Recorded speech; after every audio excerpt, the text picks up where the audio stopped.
果中意食肥嘅人咧，呢個就啱晒。喂，必試香港賺錢，杭州花。今日咧就帶大家嚟一間好多啲美食博主咧嚟呢度打卡嘅。作為呢一個香港嘅美食博主咧，咁我都要帶大家去捐窿捐罅揾下啲好嘢食啊嘛。東坡肉咧38蚊，1蚊個獅子頭喎，脆油大腸。不過大腸唔食，一陣間你哋試下。有個豬腳，我想要一個東坡肉獅子頭。你們家還有哪些是比較有名的？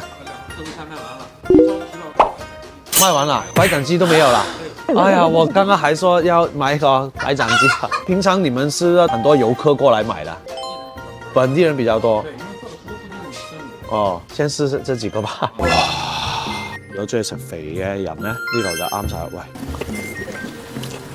好鬼正喎呢嚿樣，佢個汁真係超正喎。呢一個咧，就算唔使撈飯啦，都唔會話特別係好油膩喎，都係好鬼正喎。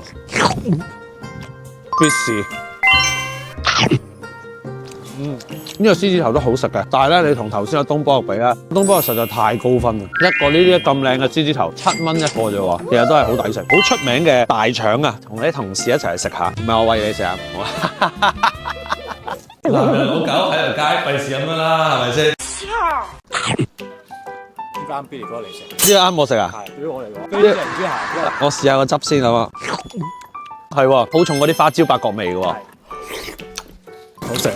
因為好食啊，因為東坡肉實在太 outstanding 啦，其他嗰啲比下去咗。其實個味係真係好唔錯嘅，只不過係我唔想食大腸啫。食完呢啲外賣啦，呢一間店咧，簡直就係碳水嘅炸彈嚟嘅，好容易食肥啊！東坡肉就真係好無敵，超級 OK。頭先我聽我啲同事講啊，深圳咧有啲咧食嗰啲豬腳啊，同呢個咧都有得比較一下喎。咁下次咧我就翻深圳咧再去食豬腳飯好食嘅先。咁如果你嚟杭州，又會唔會想嚟試下呢一度呢間東坡肉咧？歡迎話下俾我聽，記得點讚關注我啊！